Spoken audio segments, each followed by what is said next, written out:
नमस्कार. महाराष्ट्रातील विविध क्षेत्रातील बातम्या झटपट आपल्या मोबाईलवर पाहण्यासाठी लगेचच सबस्क्राईब करा राष्ट्रशक्ती लाईव्ह न्यूज आणि सोबत बेल आयकॉन प्रेस करायला विसरू नका. अतिवृष्टी झाली आणि त्या अतिवृष्टीमुळे या राज्यातील शेतकऱ्यांचं खूप मोठ्या प्रमाणामध्ये नुकसान झालं. जर शेतकऱ्यांचा जर फक्त विचार करायचा झाला तर साधारणतः या राज्यामध्ये 1,31,00,000 शेतकऱ्यांना त्याचा फटका बसला. आपण क्षेत्राचा जर विचार करायचा तर त्याचं साधारणतः 1,03,00,000 हेक्टर पिकाला त्यात खूप मोठ्या प्रमाणात त्या पिकांचं नुकसान झालं. आणि नुकसान झाल्यानंतर या राज्याचे मुख्यमंत्री, दोन्ही उपमुख्यमंत्री यांनी जे आपल्या सर्वांना शेतकऱ्यांना जे आश्वासित केलं होतं त्याप्रमाणे जे पॅकेज जाहीर केलं होतं त्याप्रमाणे शेतकऱ्यांना मदत ही देणं सुरू केलेलं आहे. तर निश्चित प्रकारे काल आपण ज्या बाबतीमध्ये केंद्रीय कृषी मंत्री चव्हाण साहेबांनी जे स्टेटमेंट केलं तो प्रस्ताव राज्य शासनावरती अतिवृष्टीचा पाठवलेला नाही. या बाबतीमध्ये मी तुम्हाला एक सांगतो की गेल्या आठवड्यातच तो प्रस्ताव हा राज्याच्या CM कार्यालयातून आपण मदत पुनर्वसनच्या माध्यमातून तो प्रस्ताव हा केंद्र सरकारला पाठवलेला आहे. आणि केंद्र सरकारला प्रस्ताव पाठवला जरी केंद्र सरकारला आपण अजून निधी आपल्याला रक्कम जरी मिळाली नसली तर केंद्र सरकारचे पैसे आपल्याला मिळतील ह्या अपेक्षेवरती राज्य सरकारने ज्या ज्या शेतकऱ्यांचं नुकसान झालेले त्या शेतकऱ्यांना मदत ही निश्चित प्रकारे दिलेली आहे. आणि अजूनही काय बाकी आहे तीसुद्धा मदत लवकरात लवकर शेतकऱ्यांना निश्चित प्रकारे दिली जाईल. आपला प्रस्तावच जर केला नसेल तर हा निधी कसा केंद्र सरकार रिटर्न देईल, कारण का हा प्रस्ताव आतापर्यंत जाणं अपेक्षित होतं. हा प्रस्ताव याचं असं असतं की केंद्र सरकारकडे प्रस्ताव कुठलाही पाठवताना तो हा अचूक पाठवला गेला पाहिजे. शेतीबरोबरच इतर घराचं असेल किंवा आपल्याला माहिती आहे की पशुधन असेल किंवा जे अनेक प्रकारचं ह्यामध्ये जे नुकसान झाले ते सगळं एकत्रित करून मदत पुनर्वसनच्या माध्यमातून हा प्रस्ताव हा केंद्राला पाठवला जातो आणि माहिती अचूक असली पाहिजे. त्याप्रमाणे प्रस्ताव गेल्या आठवड्यातच हा प्रस्ताव आपण हा केंद्र सरकारला पाठवलेला आहे. आणि त्यामुळे मी तुम्हाला हे पण सांगतो केंद्र सरकारचे पैसे हे मिळतील ह्या अपेक्षेवरती राज्य सरकारने शेतकऱ्याला मदत करण्याचं थांबवलेलं नाही. राज्य सरकारने स्वतः केंद्र सरकारच्या राज्य सरकारने शेतकऱ्याला मदत केलेली आहे. सर काय म्हटलेलं आहे, किती निधी मागितला आहे, काय काय नमूद केलं प्रस्ताव?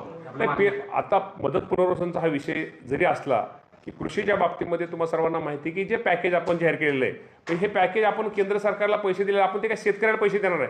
केंद्र सरकारचे पैसे राज्य सरकारला देणार आहेत.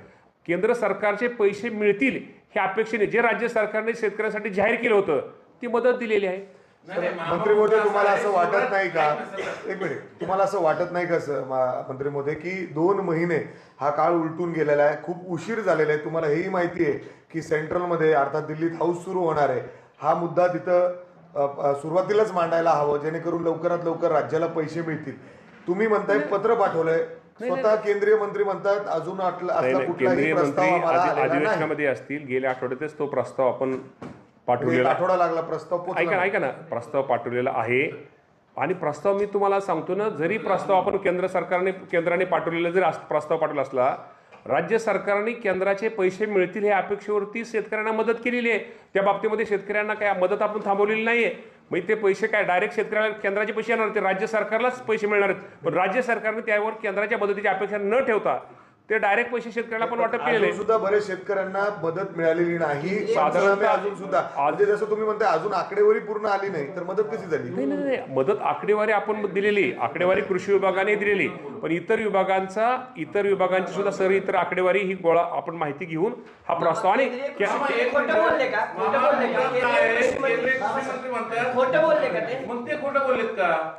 केंद्रीय कृषी मंत्री खोटं बोललेले नसावेत कदाचित अधिवेशनामुळे. माझा ऐकून राज्य सरकारने प्रस्ताव गेल्या आठवड्यात पाठवलेला आहे. कदाचित तो प्रस्ताव खाली त्यांच्या हे असेल, तो प्रस्ताव त्यांच्याकडे येईल. पण मी तुम्हाला हे प्रामाणिकपणे सांगतो केंद्र सरकारचा राज्य सरकार हा प्रस्तावाचा आणि शेतकऱ्याच्या मदतीचा हा विषय शेतकरी येत नाही. कारण का ऑलरेडी शेतकऱ्याला आपण मदत करतोय. साधारणतः आज 19 ते 20 हजार कोटी रुपयाचे GR हे ऐका ना शेतकऱ्याच्या मदतीचे निघालेले साधारणतः 20-22 जे GR निघालेत, साधारणतः 28 शासनाचे GR निघालेत. 19,801 कोटी रुपयाला शेतकऱ्याला आपण मदत ही केलेली आहे. त्यामुळं शासनाचे जे केंद्र सरकारचे आपण माहिती जरी केंद्र सरकारला माहिती अचूक असली पाहिजे, परत त्या माहितीमध्ये आपल्याला बदल करता येत नाही. थोडी माहितीला उशीर कशासाठी होतो की ते माहिती सगळ्या डिपार्टमेंटला नुसत्या कृषी विभागाचं नाही, पूर आहे अतिवृष्टीमुळे ज्या ज्या विभागाचं नुकसान झालं ती सगळी माहिती एकत्र संकलित करून कृषी विभागाने माहिती त्यांना मिळालेली, इतर माहिती त्यांना मिळालेली असल्यामुळं मागच्या आठवड्यात त्यांनी मदत पुनर्वसनी हा प्रस्ताव ह्या केंद्र सरकारकडे माननीय CS यांच्या माध्यमातून मुख्यमंत्री मागच्या आठवड्यात पाठवलेला आहे. आणि मी तुम्हाला शेतकऱ्यांना एवढं सांगतो, तुम्ही लक्षात तुमच्या आलं नाही, जरी प्रस्ताव जरी अचूक पाठवलेला आहे, हे पैसे आपल्याला जे प्रस्ताव आहेत ते पैसे मिळणार आहेत हे आपण गृहीत धरलेलं आहे. हे पैसे मिळणार आहेत हे गृहीत धरून आपण शेतकऱ्यांना मदत साधारणतः बघा 28 शासन GR काढलेत.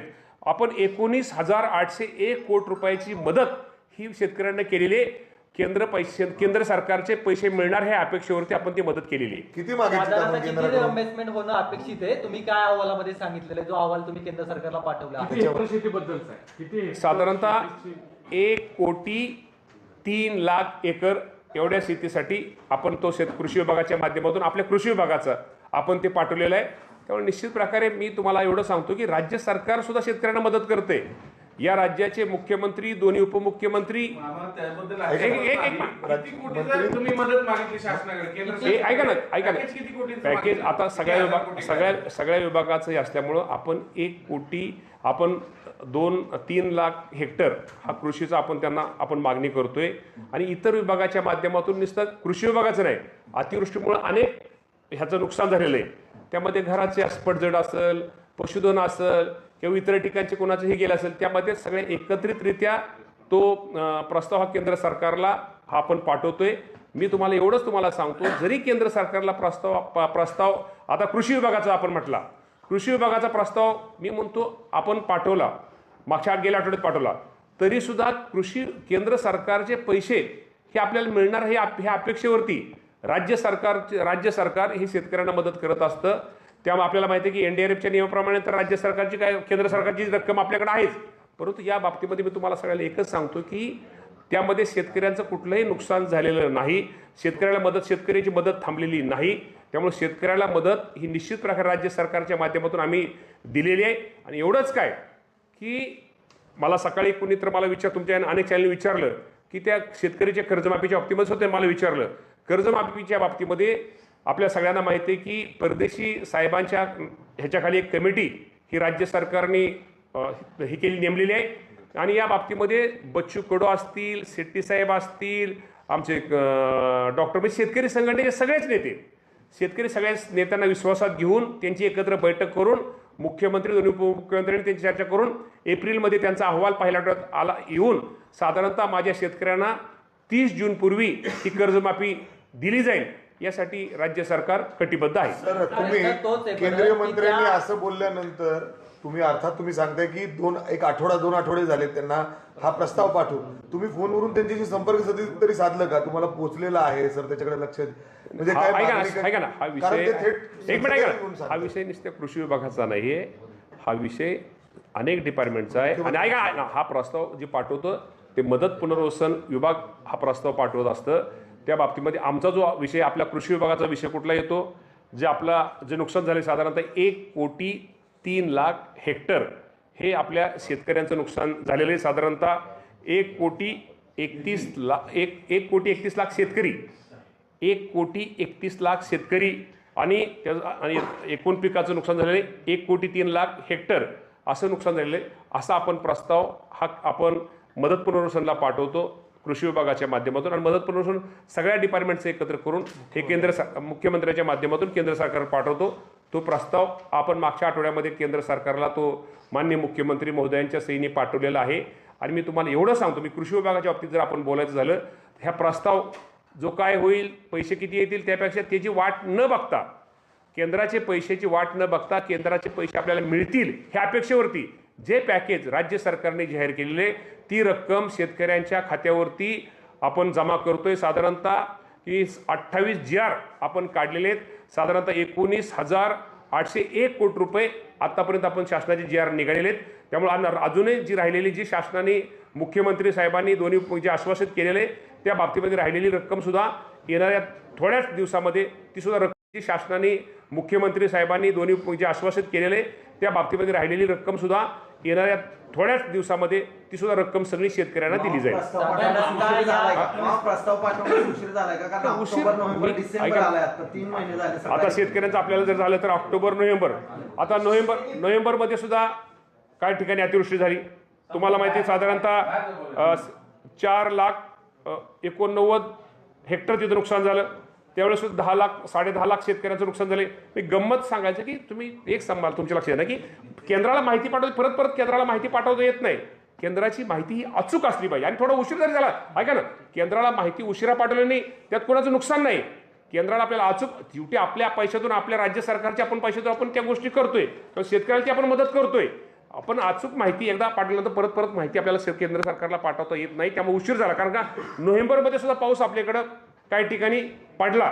त्यामुळं साधारणतः आपल्याला नोव्हेंबरमध्ये आणि ह्याच्यामध्ये आपण पडल्यामुळं माहिती आपण पाठवलेली आहे. साधारणतः 1,03,00,000 हेक्टर आणि 1,31,00,000 शेतकरी ही आपण माहिती केलेली आहे. आणि ते पैसे केंद्र सरकार प्रस्ताव केंद्र सरकारचे पैसे आपल्याला मिळतील ह्या अपेक्षेवरती केंद्र सरकारचे पैसे मिळाले असे आपल्याकडे आज आपण अपेक्षा धरली की आपण त्यांनी जाहीरच केलेली आहे केंद्राने ते पैसे मिळतील या अपेक्षेवरती आपण शेतकऱ्यांना खाली वाटप केलेलं आहे. या 1,03,00,000 हेक्टरच्या नुकसानीसाठी कृषी विभागाने साधारणतः किती कोटी रुपयांचा निधी रिअम्बर्समेंट म्हणून केंद्र सरकारने दिला पाहिजे याची आकडेवारी तुम्ही हे ऐका ना, हे माहिती ऐका ना, हा आकडा ऐका ना, हा आकडा शेवटी आपल्या तुम्हाला सगळ्याला माहिती आहे की हा एकटा नसतं कृषी विभागाच्या माध्यमातून शेतकरी हा शेतीच्या माध्यमातून इतर सुद्धा काही गोष्टी ऐका ना, इतर पण काही गोष्टी असतात म्हणजे इतर सगळ्या हा सगळा एकत्र आकडा केला जातो. आपण मागणी करताना आपण जरी जास्त केली असली तर शेवटी आपण जे पॅकेज जाहीर केले केंद्र सरकार आपल्याला जे केंद्र सरकारचे मिळणारे पैसे किंवा आपले आपण काय केले केंद्र सरकारच्या पैसे मिळण्याच्या ह्याच्यावर आपण थांबलेलो नाही. आपण जे केंद्र सरकार राज्य सरकारने जे आपण पॅकेज जाहीर केलं होतं त्या बाबतीमध्ये आपण त्याला तुम्हाला विसर पडला असेल तुम्हीच भाषणामध्ये तिथं म्हणलेलं होतं की लाडक्या बहीणची योजना आहे त्याच्यामुळं कदाचित खूप मोठा फटका बसतोय, लोकांना पगार उशिरा होत आहेत, सरकारच्या तिजोरीत पैसे नाहीत किंवा आणि तुम्ही आता म्हणताय की सरकारचे पैसे यासाठी प्रयत्न ऐका ना, मी त्या बाबतीत तुम्हाला आजही सांग ऐका ना, मी म्हटलेलं म्हणजे मी काय असं काय हे म्हटलेलं नाही. त्यांनी आम्हाला काय शेवटी ते आमच्या लाडक्या बहिणीत आणि लाडक्या बहिणींमुळं आम्हाला सगळ्याला माहिती आहे की शेवटी लाडकी बहीण स्वतःच्या पायावरती उभा राहिली पाहिजे. ती लाडकी बहीण स्वतःची राहिली त्यामुळे त्या लाडक्या बहिणीने आमच्या ऐका ना की राज्य सरकारला कुठलाही फरक नाही, उलटा अजून आम्हाला बहिणीसाठी अजून ज्यादा काय करता येईल तो पण करण्याचा प्रयत्न आम्ही भविष्यामध्ये ऐका ना करणार आहोत. ऐका ना, पण जरी हे पैसे अतिवृष्टीमध्ये शेतकऱ्या इतर ठिकाणी ह्याला आम्ही कात्री लावून आम्ही जे पैसे करतोय आम्ही ते पैसे राज्य सरकार अतिवृष्टीमध्ये माझा शेतकरी अडचणीत आहे तो स्वतःच्या पायावरती उभा राहायला पाहिजे. आम्ही इतर ठिकाणी हे करून हे शेतकऱ्याला अतिवृष्टीच्या काळामध्ये म्हणजे राज्य सरकारने 28 GR काढून 19,801 कोटी रुपयाचा माझ्या शेतकऱ्यांना मदत केलेली आहे. मामा प्रश्न असा आहे तुम्ही केंद्राला प्रस्ताव पाठवलाय तो पोहोचला असेल किंवा पोहोचला नसेल हा पुढचा विषय आहे. तुम्ही पंचनामे केलेत, तुमच्या राज्य सरकारने सगळे पंचनामे केलेत. ऑक्टोबर मध्ये जे काही झालं महाराष्ट्रात आकडा किती तुम्ही मदत म्हणून केंद्र सरकारकडे हे सगळे ऐका ना हे सगळ्या डिपार्टमेंट ठीक आहे सगळ्या डिपार्टमेंट माहिती सगळ्या डिपार्टमेंटला किती होतो 5 मिनिट ठीक आहे सगळ्या डिपार्टमेंट देऊ आपण लगेच. हो माझ्या लक्षात आलं लगेच देऊ मला देतो. मामा दुसरे एक म्हणायचे की तपोवन मध्ये जी वृक्षतोड केली जाते त्याच्यात राज्य सरकारमध्ये 2 गट झाले म्हणजे उपमुख्यमंत्री मुख्यमंत्री म्हणतात की तोडली पाहिजे, अजितदादा स्वतः त्याला तोडायला विरोध करतात किंवा त्या जे कलाकार सयाजी शिंदे बी जाऊन तिथं आंदोलन करतायत तर ते दादा सयाजी शिंदे सोबत आहेत आणि मुख्यमंत्र्यांची भूमिका वेगळी. मी ऐका ना मी ऐकलंय पण या बाबतीमध्ये मी काही जास्त माहिती घेतलेली नाही आणि एखादी गोष्ट आपल्याला ऐका ना आपल्याला आपण माहिती झाडं तोडू नये मताचा मी आहे, झाडं तोडू नये ह्या मताचा मी आहे वैयक्तिक. जे तिथं बनवायचंय ते दुसरीकडे बनवू शकतो का?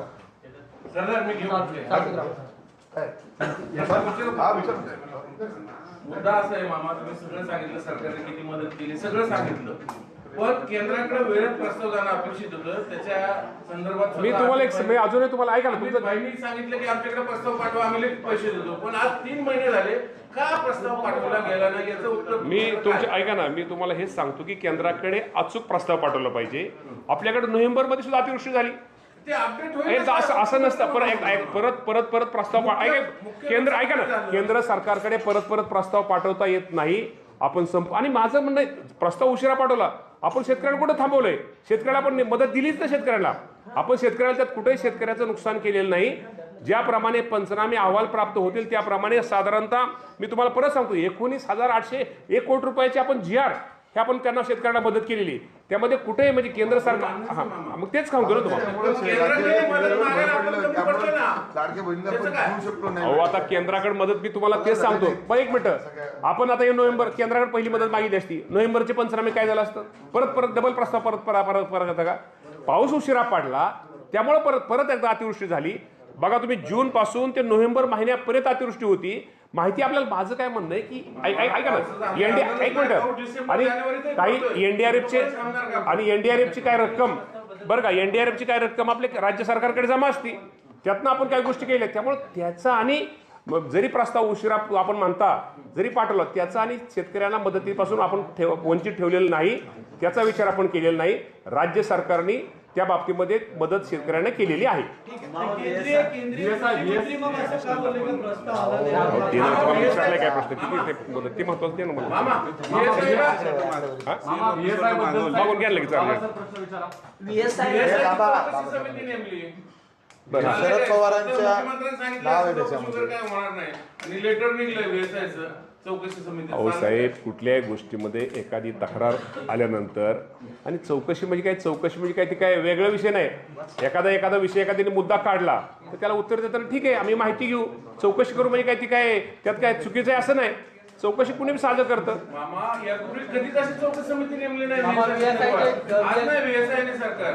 चेअरमन आहेत, पवार साहेब चेअरमन आहेत. मग या सगळ्याच्या माध्यमातून अजिबामध्ये राजकारण, त्यामध्ये कुठलंही राजकारण नाही. या बाबतीमध्ये मुख्यमंत्र्यांनी मी स्वतः पाहिलं, त्यांनी खुलासा केलेला आहे. त्यामध्ये जरी पत्र आलं असलं त्यामध्ये कुठलाही चुकीचा किंवा अर्थ आपण काढू नका. जरी चौकशीचं जरी त्यांनी हे केलं असलं त्यामध्ये एक कुणीतरी मुद्दा मीटिंगमध्ये काढला होता, मला मी आहे त्या ह्याच्या विखे पाटलांनी कोणीतरी मुद्दा काढला होता. या बाबतीमध्ये चौकशी केली जाईल. चौकशी केली म्हणजे काय, चौकशी का हो का, एखाद्याला वाटलं मुद्दा काढला, त्यांच्या मनात शंका असली त्या बाबतीत चौकशी केली, शंका परत त्यांची दूर झाली, हाच विषय असतो. त्यामध्ये कुठलाही चौकशीचा विषय येत नाही किंवा कुठं कोणाला त्यामध्ये असं राजकारण करायचा विषय येत नाही. आता स्वतः पृथ्वीबाबांनी सांगितले की मराठी पंतप्रधान होणार आहे म्हणून प्रस्ताव थोडं जास्त असं काय आहे. पृथ्वीराज बाबांनाच विचारा तुम्ही. नगर इलेक्शन इंदापूरचं राज्यात बऱ्याच पेटलं, म्हणजे तुम्ही आता इंदापूर सगळं बघितलं. काल तिथंही अनेक ठिकाणी ज्या घटना झाल्या, म्हणजे असं खरं तर व्हायला नको होतं की काही तुमच्या मित्राने अजितदादांवर प्रेम, अनेक ठिकाणी पैशाचं वाटप करण्यात आलं आणि तुमचे मित्र हर्षवर्धन पाटलांनी तुमच्या नेत्यावर जोरदार टीका केली आहे. हर्षवर्धन पाटील हे देशाचे नेते आहेत, त्यांच्याबद्दल मी काय जास्त बोलणं बरोबर नाही. ते आमचेही नेते आहेत म्हणून तुमचे कसे झाले? देशाचे नेते म्हणून गरीब नाही, ते आमचे पण नेते आहेत.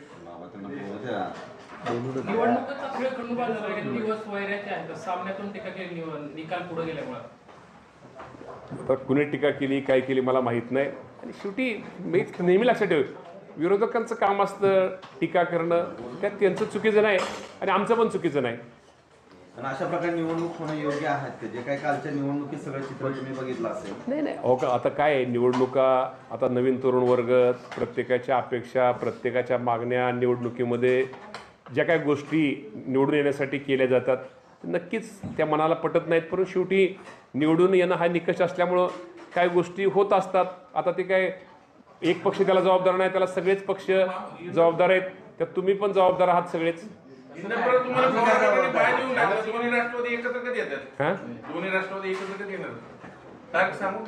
दोन्ही राष्ट्रवादी कधी येणार आहेत? आता तुम्ही आम्हाला जिल्ह्यात असं दिसलं की साहेबांनी त्यांचे उमेदवार तुमच्याकडे पाठवून गेले, त्यांनी कुठं एक शिरूर सोडलं.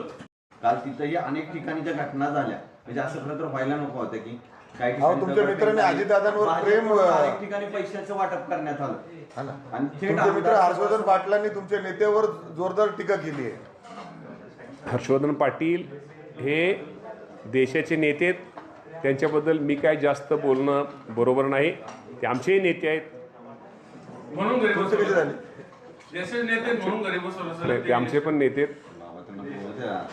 निवडणुकीचा खेळ खंडोबाल झाला आहे. दिवस वैराचे आहेत. सामन्यातून टीका केली, निकाल पुढे गेल्यामुळे तर कुणी टीका केली काय केली मला माहीत नाही. आणि शेवटी मी नेहमी लक्षात ठेव, विरोधकांचं काम असतं टीका करणं. त्यात त्यांचं चुकीचं नाही आणि आमचं पण चुकीचं नाही. आणि अशा प्रकारे निवडणूक होणं योग्य आहेत का? जे काही कालच्या निवडणुकीत सगळं चित्र तुम्ही बघितलं असेल. नाही नाही हो का, आता काय आहे, निवडणुका आता नवीन तरुण वर्ग, प्रत्येकाच्या अपेक्षा, प्रत्येकाच्या मागण्या, निवडणुकीमध्ये ज्या काही गोष्टी निवडून येण्यासाठी केल्या जातात नक्कीच त्या मनाला पटत नाहीत. परंतु शेवटी निवडून येणं हा निकष असल्यामुळं काय गोष्टी होत असतात. आता ते काय एक पक्ष त्याला जबाबदार नाही, त्याला सगळेच पक्ष जबाबदार आहेत. त्यात तुम्ही पण जबाबदार आहात सगळेच. इंदापूरला तुम्हाला पवार बाहेर येऊन टाकलं. दोन्ही राष्ट्रवादी एकत्र कधी येतात? हां, दोन्ही राष्ट्रवादी एकत्र कधी येणार? तारीख सांगू का? आता दोन्ही राष्ट्रवादी कधी येणार आहेत आता तुम्ही कारण आम्हाला जिल्ह्यात असं दिसलं की साहेबांनी त्यांचे उमेदवार तुमच्याकडे पाठवून दिले. त्यांनी कुठं एक शिरूर सोडलं तर कुठं साहेब लढले नाही नाही. नाही असं मला तर काही वाटत नाही कुठं असं. आता त्या बाबतीमध्ये आमच्या पक्षाचे इंदापुरात होतं साहेबांचं या बाबतीमध्ये आमच्या पक्षाचे अध्यक्ष अजितदादा ना हा प्रश्न विचारला तर बरं होईल. नाही भाऊ असं वाटतं तुम्हाला तुम्ही एकत्र आहे म्हणून?